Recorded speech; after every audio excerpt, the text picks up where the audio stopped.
Fala meus amigos, tudo bem com vocês? Meu nome é Gustavo Honorato e estamos começando hoje uma série curta com 3 mensagens onde vamos explorar o cativeiro da mente. Vamos refletir sobre o porquê é tão difícil seguir Jesus. Por que nos custa tanto orar e o porquê ler a Bíblia é tão difícil.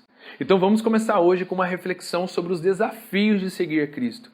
Você já se perguntou o porquê muitas vezes nós falhamos miseravelmente em vivermos como seus discípulos? Por que o caminho para um cristianismo que agrade a Deus nos parece tão distante? Por que seguir Jesus nos parece tão difícil? Então eu te convido a conferir esse vídeo até o fim e caso você goste desse conteúdo, inscreva-se no canal e interaja conosco através do seu joinha e das suas opiniões lá nos comentários.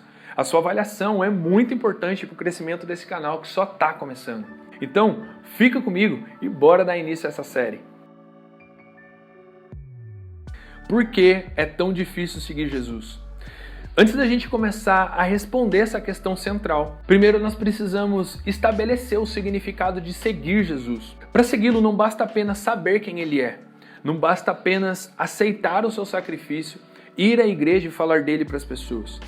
Para seguir Jesus se necessita conhecê-lo, se necessita identificação com o seu propósito eterno, se necessita entendimento do que o seu sacrifício resultou nas nossas vidas. Seguir Jesus significa buscar ser como ele, viver como ele e ter a constante consciência da presença do seu Espírito dentro de nós todos os dias. Significa uma vida de sacerdócio, de intimidade, de santidade, de adoração e obediência. Talvez só essa introdução já pareça pesada e penosa para muitos de nós, ainda mais se comparado ao padrão tão mais baixo que esse mundo e essa vida terrena demanda.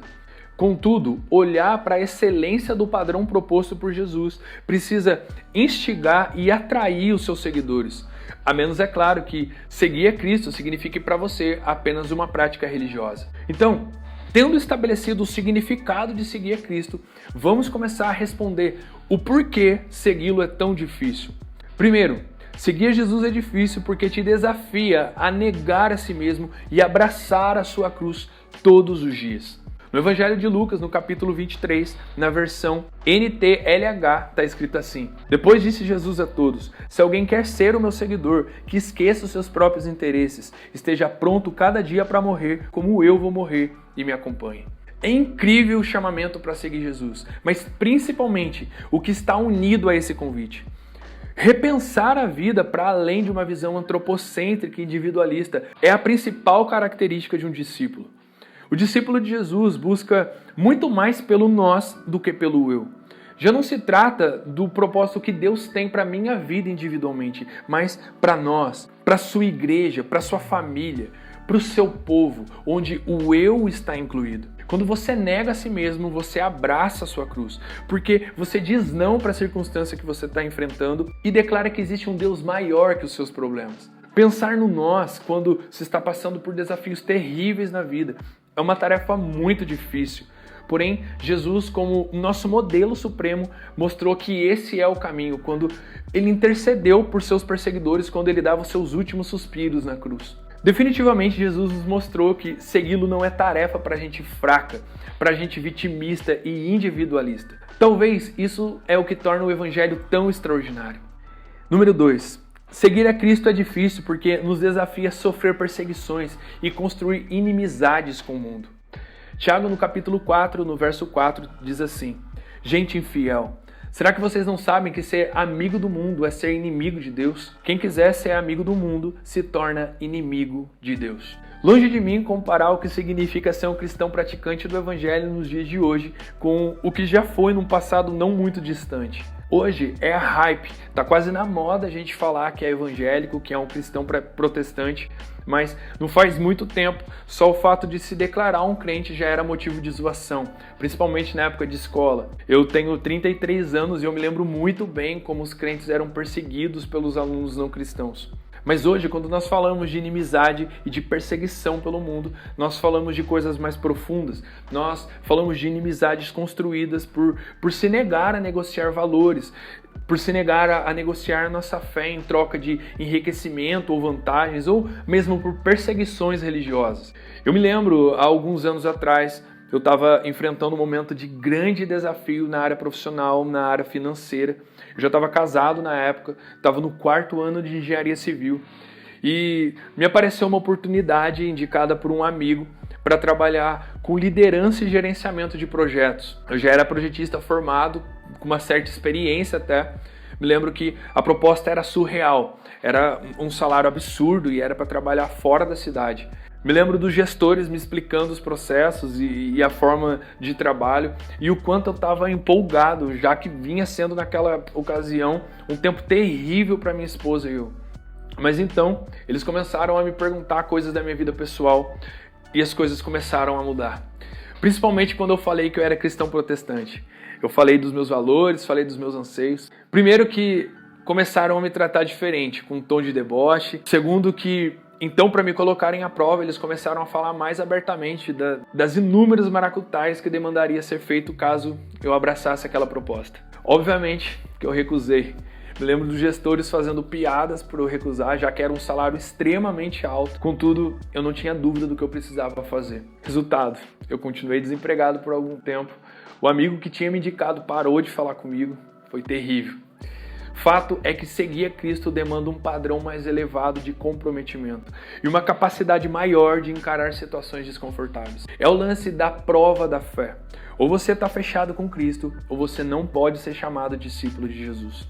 Terceiro, seguir Jesus é difícil porque demanda santidade, entrega total, obediência absoluta. Eu creio que esse motivo já seja autoexplicativo, mas para a gente aprofundar um pouquinho, 1 Pedro no capítulo 1, eu vou ler o verso 15 com vocês, diz assim: Mas como é santo aquele que vos chamou, sede vós também santos em toda a vossa maneira de viver. Seguir alguém sugere que essa pessoa seja relevante para a gente, ou seja, um modelo a seguir. Jesus não só foi santo, como ele nos mostrou um padrão de vida para viver, um padrão que compete com toda a forma do mundo viver. Ele nos mostrou o que significa santidade.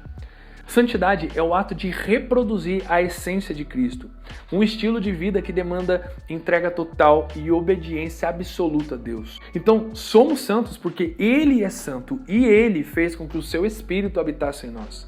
Agora, a santidade é reproduzir fielmente a vida desse Cristo habitando em nós. Como que eu faço isso? Ouvindo a sua voz e obedecendo. Obviamente que eu adoraria dar várias outras razões pelas quais é tão difícil seguir Jesus. Contudo, eu vou resumir todas as possíveis razões, inclusive as que nós já falamos anteriormente, com apenas mais uma. 4. Seguir Jesus é difícil porque te custa a vida, te custa tudo. Mateus no capítulo 19, eu vou ler com vocês os versículos 21 e 22, diz assim: Disse-lhe Jesus, se queres ser perfeito, vai, vende tudo o que tens e dá aos pobres, e terás um tesouro no céu. Depois vem e me segue. E o jovem, ouvindo esta palavra, retirou-se triste, porque possuía muitas propriedades. Essa passagem, é claro, fala do encontro de Jesus com o jovem rico. E eu escolhi citá-la porque ele representa a mesma realidade da nossa geração cristã. O jovem não deixou Jesus porque ele não queria segui-lo, mas porque seguir Jesus lhe custaria tudo. Seguir Jesus não era sua real prioridade. Nossa geração até deseja seguir Jesus, deseja ser um discípulo e desfrutar do reino de Deus. Contudo, sem abandonar as riquezas terrenas, sem abandonar as prioridades terrenas, sem abandonar os velhos hábitos, sem abandonar pecados de estimação, sem renunciar à própria vida. Nossa geração necessita ter razão, necessita ter a última palavra, necessita saber e estar certo em tudo. Nossa geração tem dificuldade de perdoar, de pedir perdão, de perder e dar vantagem para o outro. Tem dificuldade de ouvir e ser empático. Enfim, as condições que Jesus pede para os seus seguidores são demais para muitos da nossa geração. A exemplo do jovem rico, Jesus não é realmente a nossa prioridade. E, inevitavelmente, somos cheios de conhecimento sobre Jesus, porém, sem qualquer intimidade real com a sua pessoa, sem profundidade. Jesus chama nesses dias para perto os que estão dispostos a perderem a vida pela alegria que está proposta na eternidade. Jesus chama para segui-lo apenas aqueles que queimaram suas carroças e, como diz a música, afundaram os seus barcos no cais. A pergunta para a gente refletir hoje, se é que ainda necessita mais alguma, diante da condição imposta por Jesus para segui-lo, Quando você olha para a sua vida, para suas escolhas e para suas prioridades, será que você realmente tem seguido Jesus como um discípulo? Ou será que tudo que você conheceu ao longo da sua jornada é uma verdade imposta por uma religião? Uma verdade que se adaptou à sua vida, ao invés da sua vida se adaptar à única verdade? Reflete nisso aí.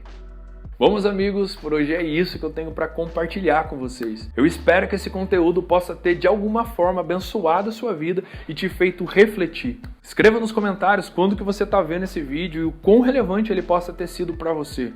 E não importa o quanto tempo você está vendo a gente no futuro, a sua opinião é muito importante para a gente. Então, não deixe de avaliar esse vídeo e, se possível, comentar.